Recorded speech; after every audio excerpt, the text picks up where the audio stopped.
A Organização Mundial do Comércio mostrou recentemente que o comércio entre os Estados Unidos e o continente africano diminuiu drasticamente.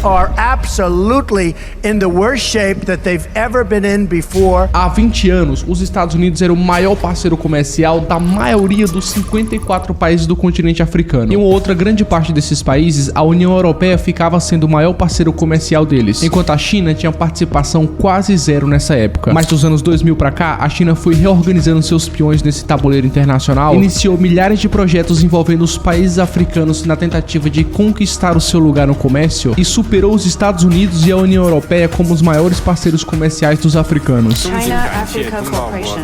I also wish to express my sincere appreciation to South Africa, host of the summit, for its warm hospitality. Mas por que a África escolheu e continua escolhendo a China ao invés dos Estados Unidos? É o que veremos agora.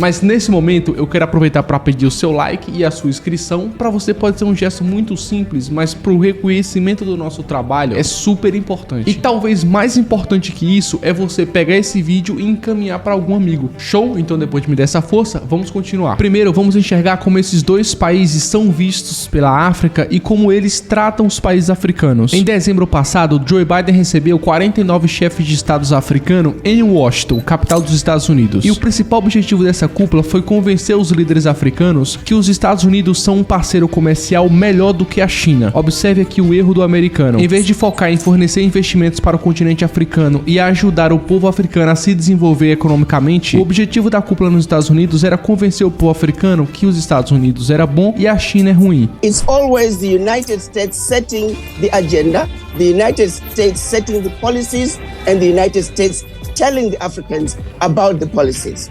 That is no way to have any meaningful engagement. Já a China vê o continente africano como um lugar de oportunidade para o longo prazo, ajudando os países africanos a se desenvolverem para que ao longo das próximas décadas, a África e China sejam fortes parceiros comerciais, o que irá proporcionar um contínuo crescimento da China. Ao longo dos últimos 50 anos, a China vem crescendo absurdamente agressiva. Só que observando esse gráfico, percebemos que o limite para o crescimento rápido chinês chegou ao fim e a China não cresce mais 2 dígitos há mais de uma década, porque a China hoje se tornou refém do seu próprio desenvolvimento. Para uma nação crescer rapidamente como aconteceu com a China, essa nação precisa de dinheiro e espaço para o crescimento. A China hoje tem o dinheiro e a África tem espaço para crescimento. Então, como uma forma de estratégia a longo prazo, a China está queimando dinheiro no continente africano na tentativa de surfar junto com os africanos o desenvolvimento do continente. Em 2013, a China lançou sua ambiciosa iniciativa conhecida como a Nova Rota da Seda, com a finalidade de investir pesado em países africanos, gerar oportunidade e, consequentemente, aproveitar as oportunidades que a África gerará. Como resultado, de acordo com a Comissão Nacional para Desenvolvimento da própria China, até agora 149 países e 32 organizações internacionais já assinaram mais de 200 documentos para a cooperação dessa nova iniciativa. A África, galera, é um continente muito rico e abençoado com alguns minérios e commodities mais valiosos do mundo, como por exemplo, existe muito minério de ferro na África, ouro, diamante, existe muita bauxita, carvão,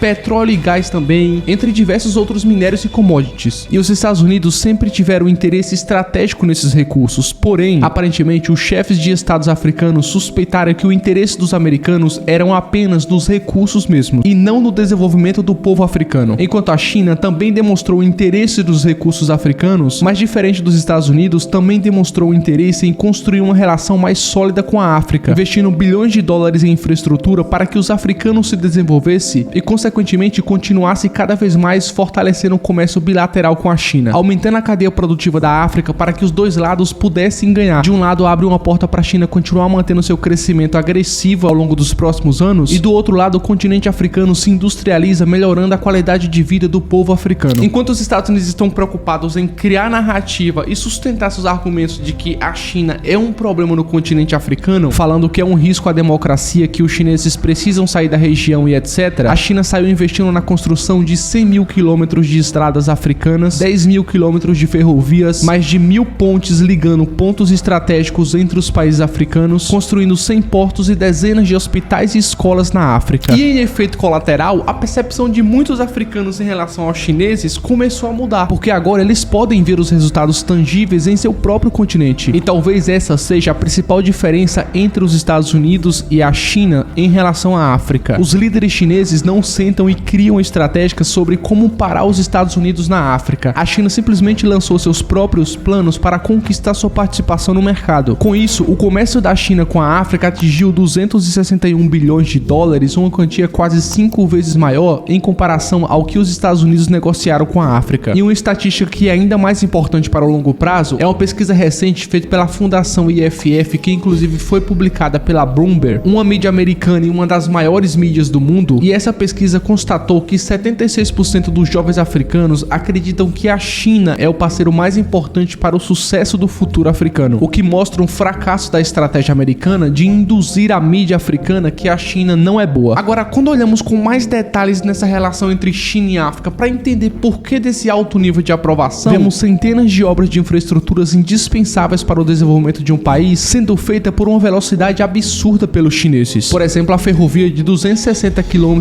que conecta as capitais da Etiópia e de Djibouti. Há 10 anos, a França construiu uma ferrovia ligando esses dois países, mas essa mesma ferrovia já estava sem funcionar há muitos anos, até a China chegar com as empresas de construção mais eficientes do mundo, conseguindo fazer grandes obras em pouquíssimo tempo e construir uma nova ferrovia entre as capitais desses dois países, fazendo com que a Etiópia escale e aumente seu comércio com o exterior, que de acordo com o portal de notícias da própria Etiópia, nos primeiros 5 meses depois que a obra concluiu, os países registraram a receita de 2,5 bilhões de birr, o que equivale a um aumento de 600 bilhões de birrs registrado no mesmo período do ano anterior. Eu mencionei que a China construiu mais de 1000 pontes na África, e uma das mais importantes é a ponte de Maputo e Catembe em Moçambique, a maior ponte suspensa da África com estrutura de 2 quilômetros. A visão sobre a necessidade para construir essa ponte começou em 1989, quando o Banco Mundial produziu um plano de urbanização para Maputo, que é a capital de Moçambique. Mas de 1989 até 2008, o projeto só estava sendo adiado, quando Portugal manifestou interesse em financiar esse projeto. Mas logo em seguida teve aquela grande crise de 2008, o que acabou pesando e Portugal também abandonou o projeto. Porém, nesse mesmo momento, abriu um caminho para a China entrar com suas gigantescas construtoras e finalmente entregar essa ponte tão necessária para o desenvolvimento de Moçambique. A China iniciou o projeto de construção da ponte em 2014 e em 2016 entregou a ponte 100% concluída, por um custo de 785 milhões de dólares, sendo que 95% desse valor inteiro foi obtido através de empréstimos com a própria China, ajudando imediatamente 2,5 milhões de habitantes que viviam nas intermediações da ponte. Só que esse projeto da ponte, galera, pode até ser considerado pequeno em comparação a outros gigantescos que ela construiu na África mesmo, como por exemplo a ferrovia de Bitola Padrão de Quênia, conectando a cidade portuária de Mombasa à capital de Nairobi, concluída por um custo de 3 bilhões de dólares, ajudando diretamente 4 milhões de passageiros que usam a ferrovia. E deixando claro também que todos esses projetos estão dentro da iniciativa chinesa que eu já citei mais cedo, que é a chamada A Nova Rota da Seda, e ela funciona basicamente assim: a China entra financiando e construindo com as empresas chinesas as obras de infraestrutura que os países precisam para se desenvolver, como obras de portos, ferrovias. Só que do outro lado, nem tudo é de graça, e obviamente a China vai querer receber retorno sobre seus investimentos. E é aqui que entra alguns críticos dos chineses falando que esses projetos que a China constrói nos países subdesenvolvidos está sendo usado como uma armadilha para que depois a China tome o controle desse país e etc. De fato, se esse país bobear e não conseguir pagar suas dívidas, as cláusulas do contrato podem ser bem duras. Mas do outro lado, ao longo dos últimos 10 anos de história da iniciativa da Nova Rota da Seda, a China nunca confiscou um único ativo de um país que não conseguiu pagar o empréstimo. O caso mais extremo aconteceu em 2018, quando o Sri Lanka, que já tinha aderido à iniciativa de Xi Jinping, não conseguiu pagar sua dívida e acabou negociando um aluguel de um dos seus portos por 99 anos para a China. Mas até onde se sabe, foi apenas um aluguel para a China, com a soberania do porto continuando sendo do Sri Lanka. Então, até esse momento, não se tem uma base sólida para afirmar que a China irá tomar o controle dos países que estão recebendo a ajuda chinesa. Enquanto do outro lado, esses países africanos estão abraçando a maneira de uma nação sair da pobreza e entrar na classe média, que é expandindo sua infraestrutura e criando mais oportunidades de emprego para a população local. A própria China gastou centenas de bilhões de dólares construindo transportes ferroviários e as outras obras de infraestrutura que foram indispensáveis para que a China saísse dos 10 países mais pobres do mundo e se tornasse a segunda maior economia mundial, com projeção para se tornar a primeira maior economia até 2028. E é esse o caminho que o continente africano está trilhando, escolhendo a China China, que ajuda um povo africano a se desenvolver, ao invés dos Estados Unidos, que enxerga a África como um problema a ser resolvido para a democracia mundial. Agora me diz aí se você acha que realmente a África deveria escolher a China como seu principal parceiro comercial, e se realmente é melhor para o desenvolvimento africano escolher a China ao invés dos Estados Unidos. Comenta aqui embaixo e dá uma olhadinha no que o pessoal tá falando. Agora, muito obrigado pela sua presença e até o próximo vídeo.